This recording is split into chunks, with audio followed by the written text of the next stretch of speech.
Hello students, my name is Priyanka Harshad Patil.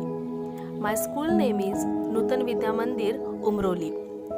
Today we will see Standard 6 Subject English, Study Tour 1, Lesson 1.3 The Wild Boar and the Fox.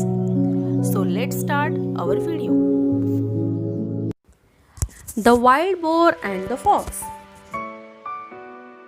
रानटी डुक्कर आणि कोल्हा. Hello students, welcome to our YouTube channel. Today we are going to learn an interesting story with a moral. Moral म्हणजे काय बरं? A good message from the story. There are two characters in the story. Both are animals. They are wild animals. Animals that lives in forest are wild animal. जे प्राणी जंगलात राहतात त्यांना आपण wild म्हणजेच जंगली प्राणी असे म्हणतो. So let us now begin our story. The wild boar and the fox. First of all I will read this full story and you please pay attention in our English textbook page number 7. After that I will explain this story line by line. So page number 7, 1.3 The Wild Boar and the Fox. One day, a wild boar was sharpening his tusks against the bark of a tree. He was doing it very carefully. There lived a fox in the same forest. He was always looking for a chance to make fun of other animals in the forest.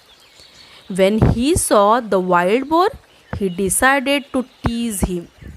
He began to walk around the trees, looking left and right and up and down. He also began to act as if he was really scared. But the boar did not pay any attention to him.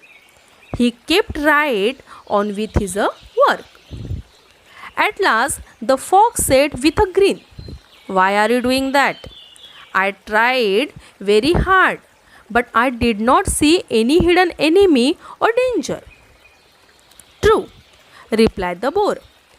"Just now there may not be any danger, but when it really comes, there won't be any time to sharpen my tusks.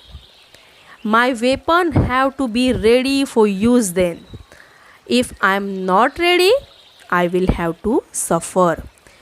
This story tells us that it is best to be prepared. Don't leave things to be done at the last minute. तर विद्यार्थी मित्रांनो, आपली story read करून झाली आहे. आता आपण ह्याचं मराठीत कठीण शब्द, नवीन शब्दांचे इंग्लिश व मराठीत अर्थ जाणीत ही गोष्ट आपण छान पद्धतीने समजून घेऊयात. So as I told you, both the animals lived in a forest. So start with a first line. One day a wild boar was sharpening his tusk against the bark of a tree. Now here some new words, some tough words are here. Wild. Wild means living in a jungle. रानटी किंवा त्याला आपण जंगली म्हणूयात. Bore, a wild pig, रानटी डुक्कर. Here some new words. Sharpening, to make more fine, धार लावणे. Tusks, long pointed teeth like a elephant, त्याला आपण सुळे असं सुद्धा म्हणतो. Bark, the tough outer covering of the main tree, trunk and branches, आपण त्याला मराठीमध्ये झाडाचा बुंदा असे म्हणतो. तर बघा, पहिल्या लाईनचा अर्थ काय आहे? One day a wild boar was a sharpening his tusk again the bark of a tree. एके दिवशी एक रानडुक्कर एका झाडाच्या बुंध्याच्या सालीवर घासून आपल्या सुळ्यांना काय करत होता बरं? तर धार लावत होता. He was doing it very carefully म्हणजे टू डू विथ अ कॉन्शन्स, अगदी लक्षपूर्वक, अतिशय काळजीपूर्वक. तो ते काम म्हणजे कोण बरं? तर वाईल्ड बोर तो ते काम अत्यंत लक्षपूर्वक करत होता. There lived a fox in the same forest. आणि त्याच फॉरेस्टमध्ये, त्याच जंगलामध्ये एक कोल्हासुद्धा राहत होता. He was always looking for a chance to make fun of other animals in the forest. आता ह्या आपल्या लाईनमध्ये here some tough words are here. To make fun म्हणजेच काय बरं? टू टीज, टिंगल करणे किंवा एखाद्याला चिडवणे, टिंगल टवाळकी करणे. मग तो नेहमीच इतर प्राण्यांची, म्हणजे कोण बरं? तर फॉक्स नेहमी इतर प्राण्यांची टिंगल टवाळकी करण्यासाठी संधी शोधत असे.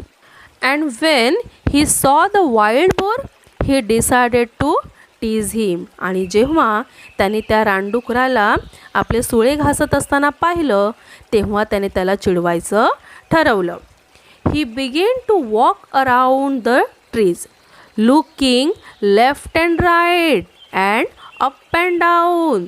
म्हणजेच त्याने काय केलं बरं? तर डावीकडे, उजवीकडे, वर, खाली पाहू लागला आणि तो त्या झाडाच्या अवतीभोवती फिरू लागला. आता इकडे काही टफ वर्ड्स दिलेले आहेत ना. Here some tough words are here. Began म्हणजे काय बरं? तर स्टार्टेड, सुरुवात करणे. अराउंड म्हणजे अवतीभोवती. तर त्या कोल्ह्याने डावीकडे, उजवीकडे एकदा वळून पाहिलं, वर खाली पाहिलं आणि तो त्या झाडाच्या अवतीभोवती, जिकडे तो वाईल्ड बोर काय करत होता बरं? तर आपले सुळे घासत होता, त्या ठिकाणी त्या झाडाच्या अवतीभोवती तो काय करू लागला बरं? तर फिरू लागला. He also began to act as if he was really scared. What is mean by scared? Scared म्हणजे फिअर, घाबरणे. अतिशय घाबरून मी गेलेलो आहे. त्याने जणू काही आपण खूप घाबरलो आहोत असे देखील बतावणी करायला सुरुवात केली, असं त्याने दाखवायला सुरुवात केली. But the boar did not pay any attention to him. He kept right on with his work. आता इथे काय झालं बरं? तर परंतु त्या रानडुकराने त्याच्याकडे जराही लक्ष दिलं नाही. Here some new word is to pay attention. Attention to look, लक्ष देणे. त्याने त्याच्याकडे पाहिलंसुद्धा नाही किंवा लक्षसुद्धा दिलं नाही. केप्ट राईट म्हणजे चालू ठेवणे. आणि he kept right on with his work. त्याने आपलं काम जसं चालू आहे तसं व्यवस्थितपणे आपलं काम चालूच ठेवलं. At last the fox said with a grin, why are you doing that? At last means at the end, शेवटी त्याने कंटाळून, शेवटी, अगदी शेवटी. ग्रीन कशाला म्हणू आपण? तर grin means with the big smile, उपहासाने दात काढीत, म्हणजे एखाद्याची उपहास करण्याच्या दृष्टीने जसं हसणं, ते हसत त्यांनी अखेरीस उपहासाने दात काढीत तो कोल्हा म्हणाला, तू असे का करीत आहेस बरं? I tried very hard but I did not see any hidden enemy or danger. Here tried very hard means tried a very lot. त्याने खूप प्रयत्न केला. हिडन म्हणजे सिक्रेट, लपलेला. एनिमी मीन्स शत्रू, एखाद्याचा शत्रू असणे.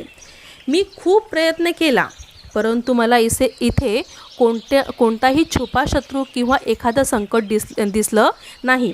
तो म्हणतो की I tried but I tried very hard but I did not see any hidden enemy or danger. मी इकडे खूप सगळ्या ठिकाणी पाहिलं पण मला कोणताही छुपा शत्रू दिसला नाही. True replied the bore. Just now there may not be any danger. खरे आहे. रानडुकरने काय उत्तर दिलं बरं? की ट्रू, खरं आहे. आता इथे या क्षणी एखादं संकट, डेंजर म्हणजे काय बरं? तर संकट नसेलही. But when it really comes there won't be any time to sharpen my tusks. परंतु ते खरोखरीच ज्यावेळेस येईल, ते संकट ज्यावेळेस येईल तेव्हा माझ्या सुळ्यांना धार लावायला मलाही जराही वेळ मिळणार नाही. My weapon have to be ready for us use them to. If I am not ready I will have to suffer. Here weapon means a things use to harm or physical damage. हत्यार, त्याला आपण काय म्हणतो बरं? Weapon म्हणजे एखादं आपलं हत्यार. Things use to harm or physical damage. Physical damage होण्यापासून वाचण्यासाठी जे आपण हत्यार वापरतो, जे आपण शस्त्र वापरतो त्याला आपण हत्यार म्हणतो. हिअर सफर मीन्स दुःख भोगणे. म्हणून तो काय म्हणतो बरं की ज्यावेळेस त्यावेळी वापरण्यासाठी माझी हत्यारे, माझी शस्त्रे मला सज्ज ठेवायला पाहिजेत, सज्ज असली पाहिजेत.